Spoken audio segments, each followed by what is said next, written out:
जय श्रीमन नारायण। तो इस वीडियो में आप सभी लोगों का स्वागत है और इस वीडियो में हम अपनी चर्चा को आगे बढ़ाएंगे। तो जैसा कि लास्ट वीडियो में हमने जान लिया था कि सर्वोच्च सत्ता जो परब्रह्म है उन्हें वेदांत में विष्णु या वासुदेव कहा गया है।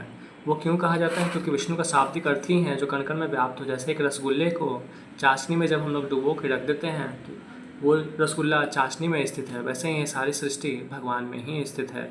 और जैसे रसगुल्ले के अंदर भी चाशनी है, रसगुल्ले के बाहर भी चाशनी है, वैसे ही भगवान सृष्टि के बाहर भी हैं और सृष्टि के कण कण में भी स्वयं व्याप्त हैं। इसी अर्थ का विष्णु शब्द से रेफर किया जाता है।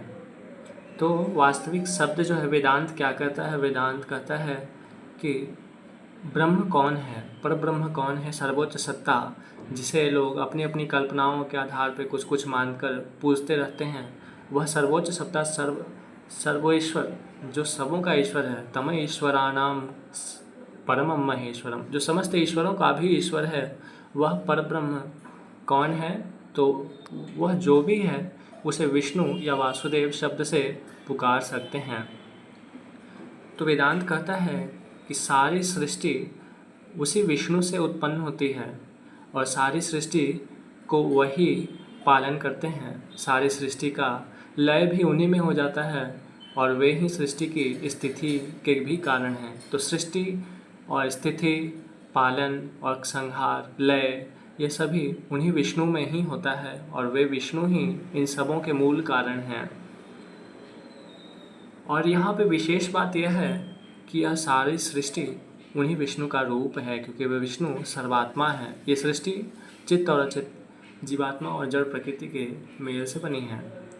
वही विष्णु सर्वात्मा होने के कारण समस्त रूप उन्हीं के शरीर हैं, समस्त नाम उन्हीं के नाम हैं। इसलिए कोई किसी भी नाम से पुकारे तो आखिर में वह नाम, वह उपासना, वह रूप उन्हीं विष्णु का है। इसी कारण से सनातन धर्म में मूर्ति पूजा या विग्रह पूजन की सनातन परंपरा है और यह पूर्णतः सत्य परंपरा है, क्योंकि सारी जो रूप हैं, चाहे कोई भी रूप हो, आपकी जो रूम में पंखा है, बल्ब है, वह सारे रूप वास्तव में नानात्व तो सिर्फ भास रहा है।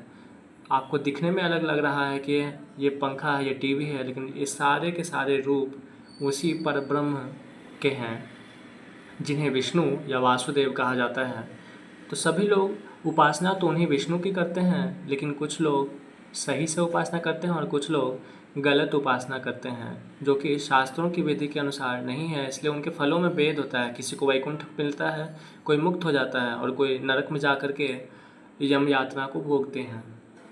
उन्हीं विष्णु को वासुदेव कहा जाता है और 6 गुण होते हैं, विशेष गुण: बल, ज्ञान, वैराग्य, ऐश्वर्य, शक्ति, तेज। यह 6 गुण जो पूर्ण रूप से 100% सदा सर्वदा धारण करते हैं, जिनमें अकेला ही वो ऐसा जगह है जहाँ पे पूर्ण रूप से 6 गुण पाए जाते हैं। इसलिए उन्हीं विष्णु को भगवान कहा जाता है। भगवान किसी और के लिए प्रयुक्त नहीं कर सकते। जैसे शेर, हम लोग कह सकते हैं कि तुम्हारा बच्चा शेर जैसा है, तो वास्तविकता में शेर नहीं है। शेर के समान थोड़े थोड़े गुण दिखने पे हम लोग कह देते हैं बोलचाल में कि वह शेर का बच्चा है तुम्हारा बच्चा। लेकिन उसी तरह से देवतांतर में भी दूसरे दूसरे देवताओं के लिए भगवान का प्रयोग हो जाता है, जैसे भगवान शंकर, भगवान सूर्य, भगवान गणेश। लेकिन ये जो भगवान शब्द है, इसके द्वारा केवल और केवल वे ही विष्णु परब्रह्म जो हैं, वासुदेव, पर वासुदेव, वे ही परात्पर परिपूर्णतम परमात्मा, केवल और केवल वे ही भगवत शब्द द्वारा वाच्य हैं।